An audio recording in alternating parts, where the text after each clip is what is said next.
Hi నమస్తే. Welcome to my channel. మనం ఏదైనా ఒక అబద్ధం చెప్పి జనాలకి ఎవరైనా ఒకసారి ఒక అబద్ధం చెప్తే మోసపోతారేమో. రెండోసారి చెబితే పొరపాటు, తర్వాత గ్రహపాటు. మూడోసారి, నాలుగోసారి అయితే ఎవడు మోసపోవడానికి రెడీగా ఉండడు. సమాజంలో జనం గూడా అందరూ తెలివి మీరారు. ఇప్పుడు ఉన్న పరిస్థితుల్లో జనం బాగా అవగాహన ఉంది.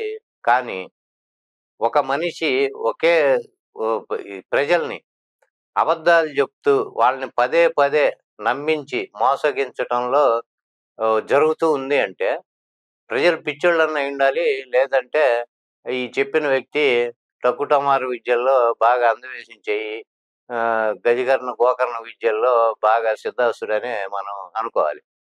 ఈ ఇదంతా ఎందుకు చెప్తున్నామంటే గతంలో ఈ 40 ఇయర్స్, 45 ఇయర్స్ పొలిటికల్ ఇండస్ట్రీ అని చెప్పి తిరిగే మన చంద్రబాబు నాయుడు గారు ఆంధ్రప్రదేశ్ ముఖ్యమంత్రి. మనకి 95లో ఆయన మామని దింపేసి సీఎం అయిన తర్వాత 99లో మళ్ళీ పొత్తులతో అధికారంలోకొచ్చారు. తర్వాత 14లో వచ్చారు. ఇలా మనం చూసుకుంటే ఇన్ని సార్లు ఆయన పదవిలో ఉండి, పదవి అనుభవించి, ఎప్పుడు ఎలక్షన్ జరిగినా ఏదో పార్టీతో పొత్తు లేకుండా ఇంతవరకు ఆయన గెలిచిన చరిత్ర లేదు. 99లో బీజేపీతో కలిసి ఆయన వాజ్పేయి సానుభూతి క్యాష్ చేసుకోవటానికి బీజేపీతో కలిసి వెళ్ళటం జరిగింది. తర్వాత 2014లో ముగ్గురు జనసేన, బీజేపీని కలుపుకొని ఎళ్లారు. దాని తర్వాత మొన్న ఎలక్షన్‌లో చూస్తే సేమ్ బీజేపీ, జనసేన కూటమితో కలిసెళ్లి గెలవటం జరిగింది. 19లో ఒక్క సింగిల్‌గా పోటీ చేసి 23 స్థానాలకే పరిమితమైన మనందరం చూసాం. అలా ఈయన ఎప్పుడైనా జట్టు కట్టి ఎవరితో పొత్తు పెట్టుకొని ఎలక్షన్‌లకెళ్ళడం తప్ప సొంతంగా గెలిచిందైతే మనం చూడల. ఇదే దీనిలో ప్రజలకి అసలు అలవి గాని హామీలిచ్చి రుణమాఫీ అనో, లేకపోతే రైతుల రుణమాఫీ అని గాని, ఇవన్నీ రకరకాలుగా 3 సిలిండర్లు, ఆడవాళ్ళకి ఫ్రీ బస్సులు, రైతు బంధు అని, తల్లికి వందనం అని, రకరకాల హామీలు ఇవ్వటము, అవన్నీ నమ్మి జనం ఓట్లేయటము, రాగంగానే హ్యాండ్సప్ అని, ఈవిడ సంపద సృష్టిస్తా అని చెప్పి, తర్వాత సంపద లేదు, నా బొంద లేదు, అసలు అస్తవ్యస్తంగా ఉండి, ఇప్పటికీ ఈ 8 నెలల కాలంలో 1,26,వేల కోట్లు ఏమో అప్పు తీసుకొచ్చి, ఆ అప్పు తెచ్చినవి ఇటు డెవలప్‌మెంట్‌కి లేదు, అటు ఏదీ లేకుండా, అలానే మొన్న దావోస్ పర్యటనకెళ్ళి ఒక 80,00,00,000, 100,00,00,000 దానికి ఖర్చయ్యి, అక్కడి నుంచి ఎటువంటి రూపాయి పెట్టుబడి లేకుండా ఉత్త చేతులతో ఊపుకుంటూ తిరిగి వచ్చేయడం జరిగింది. మనందరం చూస్తున్నాము. ఇప్పుడు పథకాలు కూడా ప్రవేశపెట్టే పరిస్థితి లేదు అని నిర్ద్వందంగా ఆయన చెప్పడం జరిగిపోయింది. అయితే ఒక మనిషిని నమ్మి ప్రజలు ఎన్ని సార్లు మోసపోతున్నా గాని, నమ్మి ఓటేయటమో, ఆయనకి మరి అదృష్టం అనుకోవాలో, లేకపోతే అది ఆయనకి అట్లా ఆ వెన్నతో పెట్టిన విద్య. మోసం చేయటమో, తప్పుడు హామీలిచ్చి పవర్‌లోకి రావటం, ఇది పదే పదే జరుగుతుందంటే ఖచ్చితంగా ఆ మనిషి గొప్పతనం అని మనం చెప్పుకోవాలి. ఎందుకంటే అవతల వాళ్ళకి ఈ గొప్పతనం లేదు. అబద్ధాలు చెప్పటమో, లేకపోతే ఇంకోటో మసిపూసి మారేడుకాయ చేసి జనాల్ని భ్రమలో బతికిచ్చటం, ఇటువంటివి చేతగాకే వాళ్ళు ఈ పరిస్థితి తెచ్చుకున్నారని అనుకోవాలి మనం. దీనిలో ఇంకొకటి చూస్తే ఇప్పుడు రీసెంట్‌గా అరెస్టుల పర్వం. మొన్న రీసెంట్‌గా పోసాని కృష్ణమూర్తి గారిని అరెస్ట్ చేయడం జరిగింది. అది ఎప్పుడో 10 ఏళ్ల క్రితమో, 3 ఏళ్ల క్రితం ఏదో ఒక టైంలో ఆయన పవన్ కళ్యాణ్‌ని తిట్టారని, బూతులు తిట్టారనో ఏదో దీనిలో ఆయన అరెస్ట్ చేయటం జరిగింది.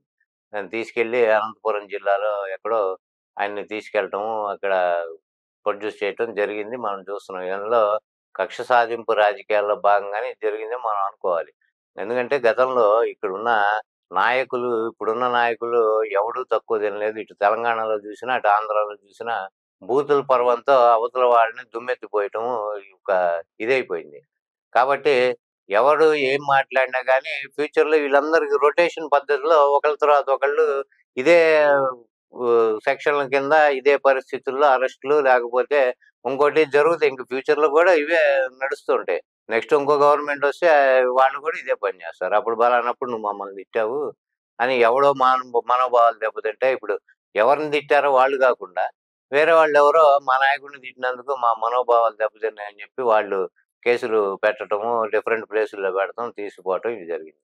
అయితే ఇక్కడ నాకొక అనుమానం ఏందంటే ఇప్పుడు కొంతమంది అంటే ఇప్పుడు యాక్టివ్‌గా ఉండి గతంలో తిట్టిన వాళ్ళందరినీ గనక మనం ఇలానే అరెస్టులు చేసుకుంటూ పోతే, నాకొక చంద్రబాబు నాయుడు గారికి ఏదన్నా మర్చిపోయారేమో గుర్తు చేద్దామని ఒక దీంతో నేను చెప్పడం జరుగుతుంది.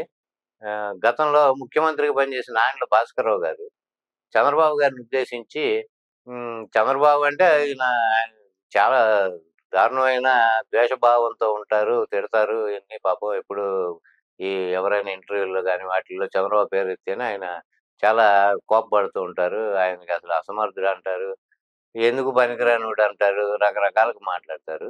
ఆహ్, నాకు అప్పుడు పార్టీలో చేరటానికొచ్చినప్పుడు టీడీపీలో అంటే కాంగ్రెస్‌లో ఓడిపోయిన తర్వాత ఈయన టీడీపీలో చేరటానికి ఈయన్ని ఆశ్రయించినప్పుడు ఫస్టు. ఈయన ఎంక్వైరీ చేస్తే ఈ పోలీసు వాళ్ళు నాకు రిపోర్ట్ ఇచ్చారు. ఇతను తిరుపతి రైల్వే స్టేషన్‌లో జేబులు కొట్టేవాడని చెప్పారు నాకు. అని ఆయన చెప్పడం జరిగింది. ఇది ఒక రకంగా ఆయన ఏదో ఎంఏనో ఏదో చదువుకున్నారు. లేదంటే ఏదో ఉద్యోగం ఏదైనా చేసుకోగలరు పాలిటిక్స్ లేకపోతే గాని. యూత్ కాంగ్రెస్‌లో తిరిగేవాళ్ళు 78 ముందు. కానీ ఇట్లా జేబులు కొట్టడం అనేది చాలా ఇన్సల్టింగ్ మాట ఒక రకంగా. జేబులు కొట్టి ఈయన జీవనం గడిపేవాడని, లేపోతే ట్రాన్స్‌ఫర్‌ల కోసం నా దగ్గరకొచ్చి వాళ్ళ దగ్గర డబ్బులు తీసుకొని నాకు బతిమిలాడుకొని ఇంట్లో సరుకులు లేవు. మీరిప్పుడేదన్నా నాకు ఈ పని జేస్తే వాడేదో రూ. 4 ఇస్తాడు. ఆ డబ్బులు తీసుకొని ఇంటికెళ్ళి సరుకులు కొనుక్కోవాలి నేను. ఆ పరిస్థితి తిండికి లేని పరిస్థితిలో ఉన్నానని వచ్చి 4 సార్లు బతిమిలాడితే, ఏదో 1, 2 సార్లు పని జేసి పెట్టేవాడిని.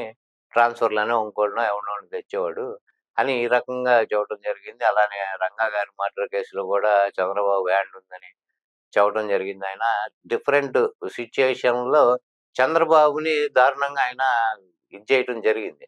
అంటే అతన్ని క్యారెక్టర్ అసాసినేట్ చేయటం జరిగింది. ఇప్పుడు ఆయన కొడుకు ఈయన మంత్రివర్గ సహచరుడుగా ఉన్నాడు నాయన మనోహర్ గారు. మరి దీంతో అతన్నేమన్నా పాపం కాపాడి తండ్రి కొడుకు మొహం చూసి తండ్రిని వదిలేయటం జరుగుతుందో లేపోతే ఈ రకంగా కేసులు కక్ష సాధింపు కేసులైతే ఆయన రీసెంట్‌గా కూడా ఇంటర్వ్యూలు ఇస్తూనే ఉంటారు. ఇది ఎప్పుడు ఇదే బాగా చెబుతూనే ఉంటారు నాయన భాస్కరరావు గారు. మరి ఆయన అంత వయసులో ఉండి 80 ఏళ్ళు పైనుంటాయి ఆయన వయసు. అంత వయసులో ఉండి గూడా ఇట్లాంటి మాటలు చెబుతున్నారంటే చంద్రబాబు నాయుడు గారు అసలు ఎట్టి పరిస్థితుల్లో ఇది స్పేర్ చేయకూడదు నిజం చెబితే. మరి ఆయన ఎందుకు చేస్తున్నారో లేకపోతే సూది కోసం సోదికెళ్తే ఓ పాతవి బయట పడినాయి అని ఒక సామెత ఉంది మనకి. అట్లా ఆయన జోలికెళ్తే ఇంకేం బయటికి వస్తాయని చెప్పి ఒకవేళ భయంగా అందుకనైనా ఆయన మీద యాక్షన్ తీసుకోకుండా ఉన్నారేమో అనుకోవచ్చేమో మనం. ఇట్లా ఇప్పుడున్న పరిస్థితుల్లో జనాలకేం జేయాలి? అది మానేసి కక్ష సాధింపు రాజకీయాలు జేసుకుంటూ, మనం గతంలో ఏం హామీలిచ్చాము? ఏం నెరవేరుస్తున్నాం? ఏం నెరవేర్చలేకపోతున్నాము? అదేదన్నా ఉంటే ఎవడో సంపద సృష్టికి చెవులో వచ్చి ఎవడన్నా చెప్పండి అంటాడు ఆయన. తర్వాత ఇన్ని లక్షల కోట్లు అప్పు తీసుకొచ్చి 8 నెలల్లోనే. దానికి ఎటువంటి లెక్కజామా లేకుండా ఇవి మన వరద బాధితుల సహాయార్థం వచ్చిన నిధులు లెక్క లేదు. ఇట్లా రకరకాలుగా అన్ని రకాలుగా అవినీతి ఆరోపణలు ఇవి చేయటం ఒకటి. అసెంబ్లీలో ప్రతిపక్ష హోదా ఇవ్వము అని నిర్ద్వందంగా వైసీపీ వాళ్ళని హెచ్చరించటము. ఇప్పుడు ఒక ప్రజాస్వామ్యంలో ప్రతిపక్షం లేనిది చాలా ప్రమాదకరం. ప్రజాస్వామ్యంలో ప్రతిపక్షం అనేది ఖచ్చితంగా ఉండి తీరాలి. ఇప్పుడు మీకు 11 సీట్లు అవతలోళ్ళుంటే ఆళ్ళు ఎంత వాక్కున్నా గాని ఎంతసేపు పడుతుంది? మీరు దానికేమి అంతమంది సంఖ్యాబలం మీకుంది కాబట్టి వాళ్ళని ఈజీగా తిప్పికొట్టే వాయిస్ ఉంది గాబట్టి మీకు భయపడాల్సిన అవసరమే లేదు మీకు. వాళ్ళకి అడిగిన ప్రతిపక్ష హోదా ఇస్తే మీకొచ్చే నష్టము లేదు. అంటే వాళ్ళు ప్రతిపక్ష హోదా ఇస్తే మైకివ్వాలి. మైకిస్తే మననెక్కడ అన్ని రకాల ఆరోపణలు, మనం చేసిన తప్పులు ఇవన్నీ ఎత్తి చూపుతారు. ఆ టైం వరకు వాళ్ళకి మైకివ్వాలి గాబట్టి, అది వాళ్ళు మాట్లాడతారు గాబట్టి, జగన్మోహన్ రెడ్డి గారు అంతకుముందు కూడా 14, 19లో పవర్‌ఫుల్‌గా ప్రతిపక్ష నేతగా ఆయన మాట్లాడిన మాటలు మనం విన్నాము.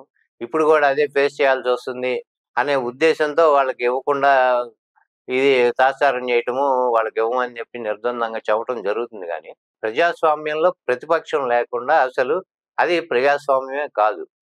ప్రజాస్వామ్యం ఎప్పుడు పరిఢవిల్లుతుంది? ప్రతిపక్షం ఉంటేనే అవుతుంది. మీ తప్పొప్పులు ఒకళ్ళు ఎత్తి చూపితేనో, లేకపోతే వాళ్ళు సలహాలిస్తేనో, ఎక్కడేం జరుగుతుందో సమస్యలు చెబితేనో అవి జనానికి అర్థమవుతుంది. అంటే ప్రతిపక్షం పీక నొక్కటం అంటే ప్రజల పీకను నొక్కటమే. ప్రజల గొంతుకని మీకు ఆ వాయిస్ ఇనబడకుండా మీరు వాళ్ళ పీక నొక్కే పరిస్థితిలో మీరు ఇప్పుడు రాజ్యం ఏలుదాం అనే ఉద్దేశంతో ఉన్నట్టు కనబడుతుంది. కాబట్టి ఇవన్నీ ఆలోచించుకొని ప్రజలు గూడా అంతకుముందు రాజశేఖర రెడ్డి గారు అసెంబ్లీలో చెప్పారు. ఆల్ ఫ్రీ బాబ్ అని. ఇవే 6 హామీలు ఇప్పుడు ఇచ్చినవే దాదాపు ఇటువంటి హామీలే. గతంలో ఆయన 2004లో కూడా ఎలక్షన్ టైమ్‌లో ఇవ్వటం జరిగింది. ఎప్పుడు హామీలు ఇచ్చినా గాని మేనిఫెస్టో రిలీజ్ చేసిన తర్వాత, ఎలక్షన్‌లు అయిపోయిన తర్వాత ఆ మేనిఫెస్టో వాళ్ళ వెబ్‌సైట్‌లో గాని, పార్టీ అధికారిక వెబ్‌సైట్ గాని దేనిలోనూ అది కనబడకుండా మాయమైపోవటం కూడా మనం చూసాం. ఇప్పుడు ఇది గూడా రేపో మాపో మాయమైపోవటం ఖాయం. ఏది మొన్న రీసెంట్‌గా ఇచ్చిన ఎలక్షన్‌లో రిలీజ్ చేసిన మేనిఫెస్టో కూటమి పెద్దలంతా కలిసి. ఇట్లా మేనిఫెస్టోని మాయం చేసేసి, ఇచ్చిన హామీలను గాలికి వదిలేసి, పవర్‌లోకి రావడమే పరమావధిగా రాజకీయాలు చేసుకుంటే, చరిత్రలో ఇన్ని సంవత్సరాలు ముఖ్యమంత్రిగా పనిచేశాను అనే పేరు ఉంటుంది తప్ప, ప్రజలకి ఈ మంచి చేశాడనే పేరు మాత్రం ఉండే అవకాశమే లేదు. కాబట్టి నాయకుడనేవాడు 10 కాలాలు ఉన్నా, లేకపోయినా 10 కాలాలు ప్రజల్లో వాళ్ళ మనసుల్లో, వాళ్ళ మైండ్‌లో ఉండేటట్టు నిలవాలి. వాడే నిజమైన నాయకుడు. మీకు ఇన్ని ఎక్కువ ఆంధ్రప్రదేశ్‌లో ఎక్కువ కాలం పనిచేసిన ముఖ్యమంత్రి ఎవరంటే మీ పేరు ఆ లిస్ట్‌లో ఉంటుందేమో గానీ, మంచి చేసిన నాయకుడు ఎవడన్నా ఉన్నాడా? అందరిలోకి మంచి చేసిన నాయకుడెవడు? ప్రజలు బాగా గుర్తుపెట్టుకున్న నాయకుడెవడంటే మీ పేరు మాత్రం చరిత్రలో ఉండే అవకాశమే లేదు కాబట్టి, ఇన్ని సంవత్సరాలు రాజకీయం చేశారు. 70 ఏళ్ల వయసు పైన ఉంది గాబట్టి, ఇప్పటికైనా ప్రజలకి మంచి చేసి, జీవిత చర్మాంకంలో చిరస్థాయిగా నిలిచేట్టు చరిత్రలో, ఆంధ్రప్రదేశ్ ప్రజల గుండెల్లో చిరస్థాయిగా ఉండేట్టు అటువంటి పథకాలేదన్నా ప్రవేశపెట్టి ఇచ్చిన హామీలని నెరవేర్చే ప్రయత్నం చేస్తారని కోరుకుంటున్నాం. జై హింద్.